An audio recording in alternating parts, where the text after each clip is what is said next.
All right. Hey, it's Kary Oberbrunner, and we are with the fantastic Jeff Brown. How you doing today, Jeff? I am doing very, very well. Kary, how are you?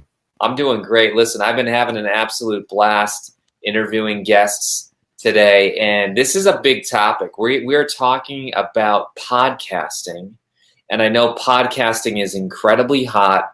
You know, it's Mm. in vogue, it's growing.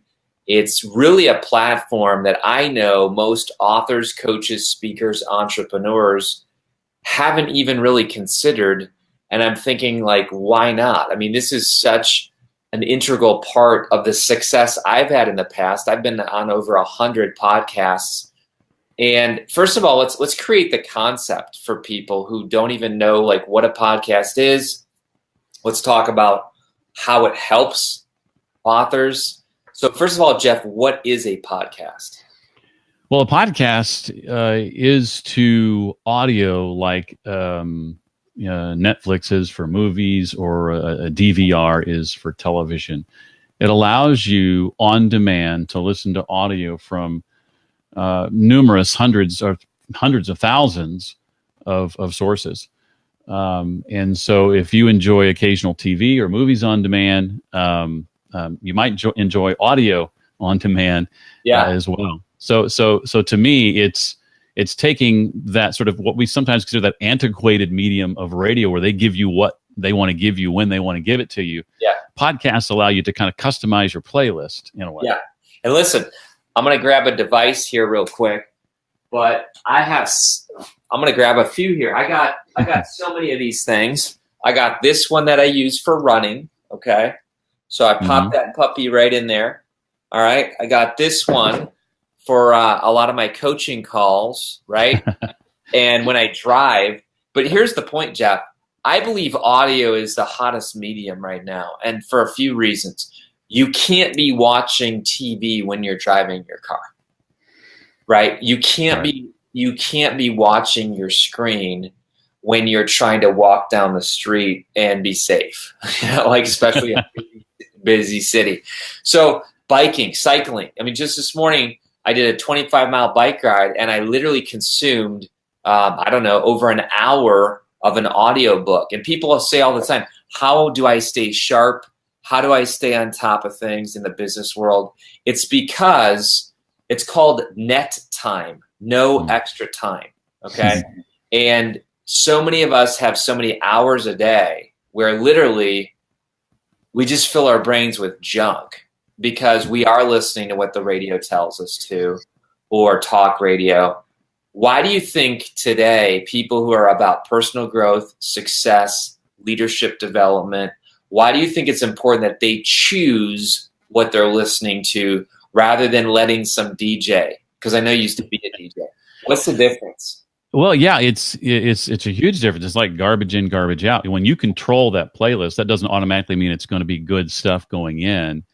But you're in Kary's community, so I think you're probably sort of the cream of the crop. And that means when you choose what goes in, it's probably going to be good stuff. So that means looking at the content of other thought leaders or other authors or people like Kary that you want to learn from, who are freely sharing their content every day. I know when I started listening to podcasts, back in 2007, I think is when I first started listening to podcasts. Some for entertainment purposes, sure, but many to learn, to be a better leader, to be a better manager of people was something I was striving to get better at the time. And by doing that and things like you said, listening to audiobooks and turning that otherwise mundane commute into sort of that automobile university, I think is the phrase that Zig Ziglar coined years back. It really helped me leverage that time in a powerful way. And I saw the trajectory of my career sort of skyrocket by doing that. Yeah. As you add value to yourself, you become more valuable. So if people say, I wish I could increase my rates, I wish I could get better clients, I wish I could, have better thoughts in these networking events, it's your responsibility to add value to yourself. Listen, I'd love for people to type in where they're from. We got Karen from Maine. Fantastic. Awesome. If you guys feel the need to want to share this with other people who would benefit from, we're going to talk today about why being on a podcast grows your influence, impact, and income. And we're going to talk real stuff, real stories, practical tips. Jeff, you mentioned Zig Ziglar. I've heard it from him. I've heard it from someone else as well. But they say that the average person commutes enough that after 3 years, if they were listening to audio content on that topic, they could literally earn a PhD in that subject matter after 3 years. So you think about it. I mean, if someone wants to become a better business person, 3 years of just time that they could, fritter away, instead they're focused on it. They now have a PhD after 3 years. Have you seen this? And I know you attend a ton of conferences. We've actually roomed together at certain conferences. But do you believe that people literally can increase the value and therefore the rate at which they charge people for their services simply by listening to podcasts or audiobooks? Oh, absolutely. I know for two things that have impacted my career and my business the most are reading books and listening to podcasts. Wow. There are fewer things I enjoy doing more than that because I know from firsthand experience that they are changing who I am, helping me grow, helping me get smarter and more clear about what I want to do and communicate and how I want to communicate it. I just, feel, as you said, just like a better, well-rounded person who's better equipped to go out and make an impact on the world just by consuming that kind of content versus what I used to do in my 20s and just, consume stuff solely for entertainment. But now it's really about learning and growing and becoming a better leader and a better human. And listen, I got to just put on my coach's hat for a second for people who are listening. I live in Ohio. Big news yesterday was LeBron James going to the Lakers, And I mean, you could literally spend dozens and dozens of hours hearing this guy talk about it and this guy talk about it. And what does that matter? And listen, I'm not against people, having entertainment. But at the end of the day, when people then talk about my business is struggling, I can't get clients, I can't finish my book, I want to reach people in the world. I'm like, you know what? You're not, because your actions are showing that you're not intentional. Jeff, let's get into the benefits of being on a podcast. Look, when I put my time I put it this way. This is how I met you, right? Wasn't it through this book? Yep. Sure was. Yeah. So the whole reason I'm talking to you today is because of your podcast. I mean, otherwise we wouldn't know each other. Let's talk about that. Have you found as a podcaster that it has raised your profile and basically helped you meet influencers? Oh, beyond the shadow of a doubt. And it's funny, when I started my podcast, I wasn't really thinking about that. When I thought about being on other podcasts, I wasn't really taking that into consideration. But it's the single best, whether you're doing a podcast or you're guesting on podcasts or you're doing a combination of the two like I do. I don't know of a better way to network and a faster and more effective way to network than by guesting on podcasts and even doing your own, if that's sort of in the cards for you. You not only get to know that host well, as you and I have gotten to know each other over the years. It doesn't end with the interview. It doesn't end with the show. Sure. The relationship can continue from there. And not only that, but of course, you oftentimes are introduced to new audiences that you wouldn't have otherwise been able to meet or get to know. And listen, it gives you instant credibility. So I hear people all the time saying, new authors especially, I don't have an audience. People aren't listening to me. And my point is that I actually teach a system in our Author Academy Elite program about how to get on other people's podcasts. I know you have some stuff on that as well. Mm-hmm. It's important because, listen, it's one thing to start your own podcast. That's a big commitment. That's like saying, hey, I'm going to get married. All right. Right. But going on a date is being on somebody else's podcast. I like that. You like that? I don't know. I just made that up. But listen, you're a podcast genius. So I gotta talk a little bit about you. I did not like my podcast, for a while because it was frustrating me to death. I didn't like to do the recording. I didn't like to do the uploading. It felt like I had to sit in my chair, and I don't like to sit in my chair. I like to be moving. So there was a lot of reasons why I was going to kill my podcast. Then I talked to you, and you kind of helped me think through it. And listen, we're going to talk about how you're coming to the conference to speak. The whole reason I'm bringing you to the Igniting Souls conference, I asked you to, and I'm so glad you said yes, is because you get results. You helped us literally go from unknown to the top. I forget what our number was. I don't even remember. I know we broke 43, top 50. It was at 43. All right, so you know more than me. So we got the top, number 43 of all podcasts for business. I mean, that was crazy. And then what happened since then, Jeff, is we started a daily show. Mm-hmm. What I love about it is I never sit in front of the microphone. I'm always on the fly. I'm always, and it's these little short ones. In other words, you help me think through how Kary can do a podcast rather than me try to fit into this model that was not working. So, right. Jeff, talk a little bit about how podcasting is something people can actually do. Like, do you need a degree to do a podcast? Oh, so it's so easy. I think about when I started in radio, and I'm going to date myself here a little bit. That was back in 1987. So we're talking about almost tomorrow, actually. Tomorrow's the 4th of July. It'll be my 31-year anniversary. Wow. From when I started in radio. And back then, you had to have the permission of a gatekeeper to get behind a microphone and be heard by just the people in that local community. Wow. Well, there are no gatekeepers anymore in anything, and podcasting is an example of that.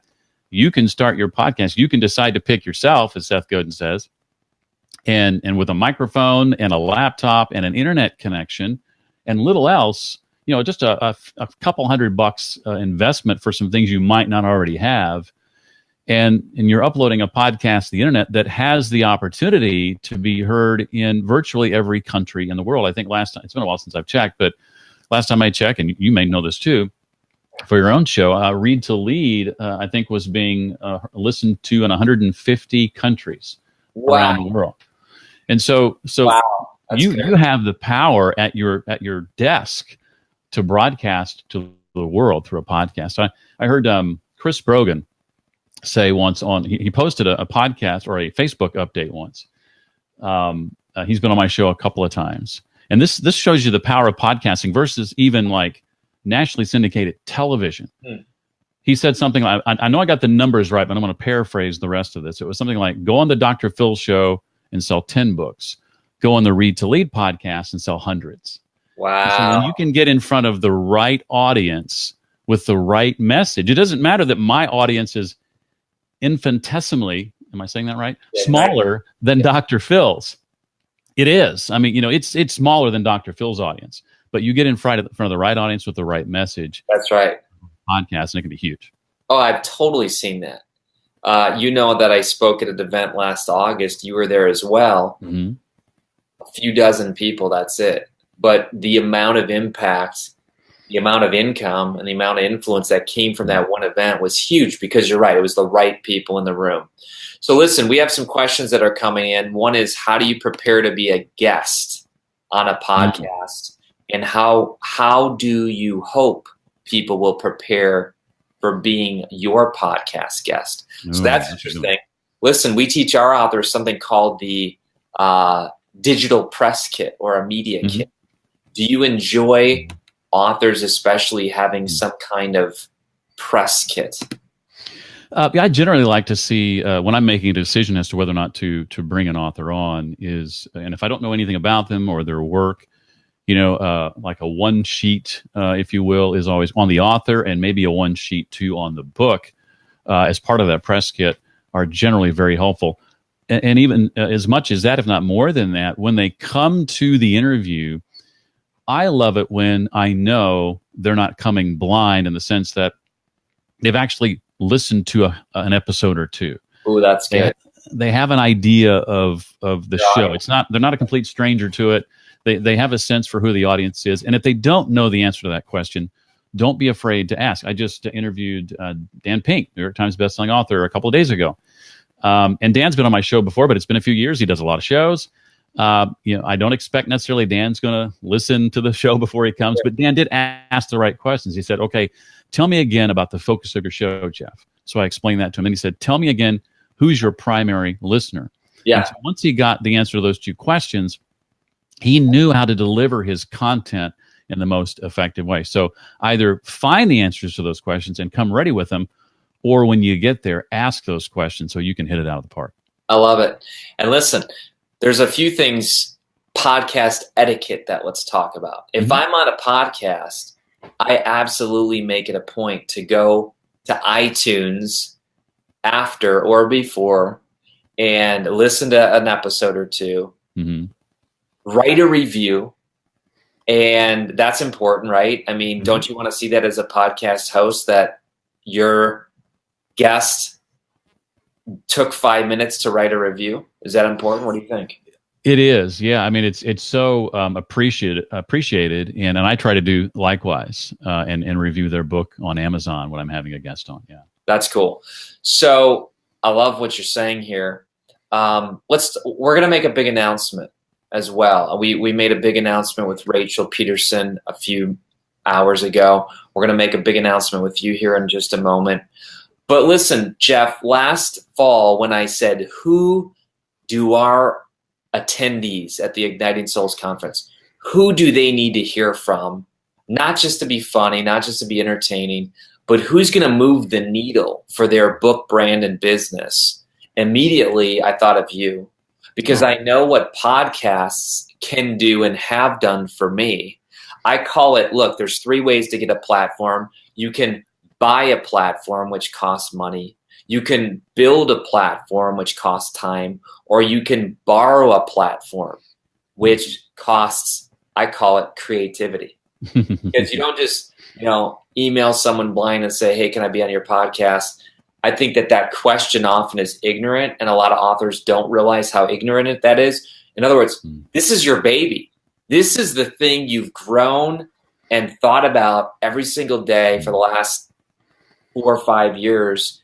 And just to say, hey, can I be on your show, is a pretty ignorant question. And I know at the conference, you're going to talk about that. How do you make yourself pickable? How do you make yourself attractive? We're going to talk about that. But Jeff, when you got the request from me, why in the world, look, I know you were actually going to another conference. We won't say which one, but you actually had planned to attend something else that weekend. Why did you say yes to the Igniting Souls Conference?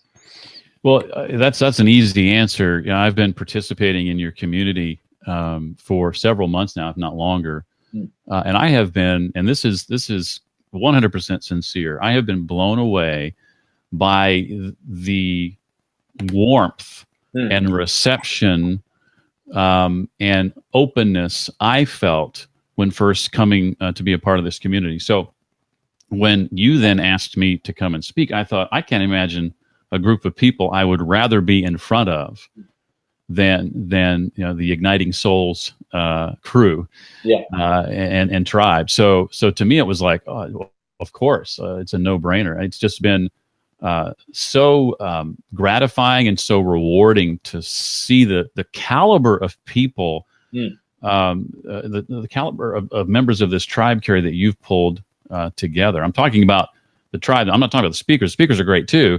But the tribe members themselves are just some of the best people I've ever had a chance to interact with. I agree. I'm looking at the people watching. We got Karen, we got Wendy, we got Minnie, Jim, Pam. We got all kinds of great people. Each one is tremendous. But I agree with you. They are the most fantastic people. I feel lucky to be, one who can help lead them. But let's make that announcement, because this is a big announcement. Not only are you coming to the conference, not only are you speaking, and I love this topic we picked for you. Ready for this? Because I said, look, this is a big, man. Can you deliver? I know you can. But you're going to talk about how to be featured on other people's podcasts. So first of all, that's worth the price of admission, just your session. start your own, and scale your current one to a six-figure business. That is a big, big bar, but I've heard you speak. I know you can deliver. Wendy says it best. Jeff has been a huge help to Mike and me. Watch out, world. We might be a dual podcasting. So listen, I know you can deliver, but you're going to help people who A, need to get on one, B, want to scale their current one to a six-figure business, or C, just start their own. So do you think you can deliver? In fact, I know you can because you just spoke. In fact, let's talk about this. I love your email you shot me the other day. You're like, I just tested some new content. I'm going to be sharing it at the Igniting Souls conference. Where was that? And that was the highest attended event that place ever had. What was that thing that you shared? Yeah, the monthly Nashville Podcasters Meetup, which has been going on for about 3 years. I helped form it, was one of the early founding members several years ago. And was it June? Yeah, last month I spoke, and they had the largest number of registrants and the largest number of attendees. And I think it had a lot to do with that topic. It is very similar to what we're going to be talking about at Igniting Souls Conference. Folks really want to learn about those three things, and the feedback since then has been tremendous. So I've got a few more things that I'm going to be adding to that between now and October and honing it more, but we're off to a good start. Well, I love that. And you're also going to be doing some breakout sessions. So this isn't just, hey, Jeff's flying in, he's stepping up to the stage, then he's stepping off the stage and flying back. You, your wife, you're coming, you're fully engaged, you're doing breakout sessions. We have a VIP ticket where it's a private lounge where people can, literally get live coaching from you, spontaneously. I love to do that. Yeah, it's going to be fantastic. We have right now an early bird deadline, and whether people are listening to this after July 11th or not, when you're hearing this is the best time for the ticket prices.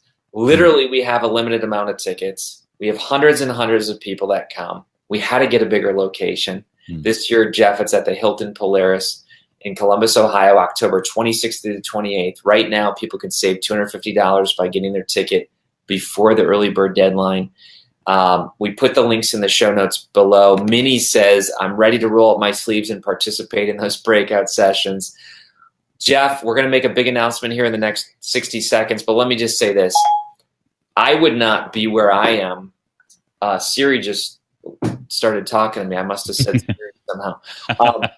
But I would not be where I am today, A, if I did not meet you, because you connected me to all kinds of other people as well. B, if I had not been on podcasts. Jared Easley is actually the one that connected us. When this book came out, Jared did this crazy announcement to all of his podcaster friends. I got on Entrepreneur on Fire. I got on like all the biggest shows in 2014, and it kind of set me up to succeed. And I've met and stayed friends with so many of them. John's had me back 3 different times, John Lee Dumas. Wow. Jeff, let's make your big announcement, because I love books. You love podcasts. I think there's a crazy combination that's about to happen. In fact, I chatted with you. Everybody I meet, if I truly believe it, I tell them, and I said, Jeff, I really see a book in you. And you answered and said yes. You did not answer with the book that I thought you would answer with. I don't know if you want to share that. Maybe you do. But you've now joined Author Academy Elite. You are going to be published with us. We are so excited. But talk a little bit about your book. Yeah, I'm a little embarrassed. I'm not farther along than I would like to be, but I've launched a course and all this other stuff recently. But yeah, I'm pretty excited about it. The book that I want to write right now is not the book most people would expect from me, and that's a children's book. It's going to be a book about helping you teach your children about some of the same concepts, but in a way they can understand, that I talk about on the Read to Lead podcast, leadership and personal growth and things of that nature, and hopefully be able to do it in a fun and easy to consume kind of way. I love it. It's going to be fantastic. And I know it's going to take your brand even bigger. Look, if Samuel L. Jackson and other people can write children's books, and, create more influence, impact, and income in the world, you can. Wendy says that she bought her ticket last year with a broken wrist and an iPhone from bed. For no conference does she plan this far in advance. I agree, man. We got some Tinas from Dayton, Ohio. Look, we got people that come from Dayton, Ohio. We've got people that come from Australia, the UK, South America, all over Africa. So it is going to be amazing. Cannot wait. Lisa Olson says, "Hey, Kary Oberbrunner, hey." And listen, Jeff, what would you tell someone? Because I know you've gotten a ton of value from live events. What's different about live events that you can't get hiding behind a keyboard? You just can't get. Why show up? It costs time. It costs money. Why show up physically and we don't even sell a digital ticket on purpose. We have people all the time who say, "Hey man, can I just buy a digital ticket?" We say no, because number one, we don't record it for production. Number two, it would make the camera the focus versus the people in the room. Number three, we know that they cannot consume the content at the same level watching it through a screen. But why do you think it's important to show up in a social media saturated world physically? Yeah, I really do think it's important, and that's coming from a person who is an introvert by nature. I used to really not enjoy and not look forward to the networking events I used to have to attend. Not that that's the same as a conference necessarily, but I didn't want to get out in front of talk to people and try to get to know people I didn't yet know. And but many of the conferences I attend, and I'm very particular about the ones I go to, it's a completely different experience. You're in a room or at a venue with like-minded people with similar goals and values to you. I'm going to throw in that oft-quoted Jim Rohn. You are the average of the 5 people you spend the most time with. Yes. And a conference is an opportunity for me to spend quality time with super successful, quality people who, iron sharpens iron, are going to rub off on me and hopefully me on them. Yep. If I've prepared myself along the way and am worthy to do so, hopefully I can rub off on them too. But that's what I love about it, just being able to be around other people who have similar goals and values and are really good at what they do. And to me, I think about how I used to view those networking events back in the day, and compared to how much I enjoy conferences, particular conferences now, and it's like night and day. I've gone from one end of the extreme to the other. It's one of my favorite things I do all year long is attend a live conference. Totally. And Mark says, live events help you come alive. I like that. Listen, man. I'm a publisher. I have over 500 authors that we've helped personally with their books. Online teaching, I've trained over 100,000 authors. I say that for a reason. If you can take Jeff's session at the conference and get on one person's podcast, think about this, folks. I know you'll get on a lot more. But if you can come to the conference and just Jeff's session, take action items and get on one person's podcast, whatever your book is, that is worth the price of admission for marketing. In other words, to get on certain shows, it takes a ton of money, connections, PR, hiring PR firms. For literally, PR firms are about $3,000 a month for a minimum 3-month commitment. That's $9,000 to get on certain shows. Jeff's going to teach you how to get on other people's podcasts, in addition to start your own, in addition to scale yours to 6 figures if you already have one. Just his session at the conference is worth the ROI. Plus, you're going to meet people. We've had people literally meet their business partner at the conference. We've had people literally go on speaking tours together. We purposely have round tables so that people can realize that the main show is at their table and not the stage. Jeff, we cannot wait to launch your book. We're excited. You're doing a ton of work. Thank you. And anything final you'd like to say to people before you sign off? I would just add that people are often surprised to learn. I was just sharing this with somebody the other day. I had to do the math because I hadn't actually figured it out before. But I think this is similar to probably most podcast hosts. I get about 2, this doesn't sound like a lot on the surface, but hang with me. I get about 2 unsolicited requests per day. That doesn't count these people who reach out and who know me, but about 2 unsolicited on average a day. That's 10 a week. Now we'll make the math easy and multiply that by not 52 weeks, but 50 weeks. 50 times 10 is 500. That's 500 unsolicited requests every calendar year for a show that has about 50 slots. And so when you know what I'm looking for, what other podcast hosts are looking for, you can cut through the clutter that is 500 unsolicited requests and be one of those 50 who gets your foot in the door and gets on that podcast. And it's fantastic. I mean, you cannot underestimate the impact. I know we're out of time, but let's just talk super quick about radio versus podcast. Mm-hmm. We were just chatting about this before we jumped on. Nobody listens to archived radio shows. Nobody's like, oh, what did they play last Thursday on this station? I'm going to go look in the archives. But people always get a podcast. Then what they do is they subscribe. And there's probably a term I don't even know. But they listen to what? Back episodes? I don't even know what you call it. Yeah, archived episodes. Back episodes. Yeah. I mean, I've got 5 years worth of content, 222 episodes as of today. And anybody right now can go and listen to episode 1. That's, it's just as relevant today as it was 5 years ago when it was released. Or episode 51 featuring Kary Oberbrunner. well, when I don't know how I can remember off the top of my head. There you go. When I first published my book in 2004, so that dates me 14 years. I've been in this, publishing world, maybe 15 when I started writing. But the only thing I could get on was radio. And it was a phone call, and it was like, gee, I hope 5 people are listening, because I'm going to spend an hour of my time, and I really hope 5 people are listening.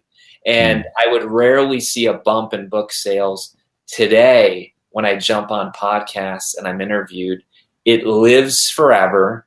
It's shareable on social media. It creates immediate credibility because it's someone else's show. And I teach this thing called ladder up strategy, where you get on a low podcast with not a lot of listeners, and suddenly you start working your way up. I know you're going to give us a ton of tactics at the conference.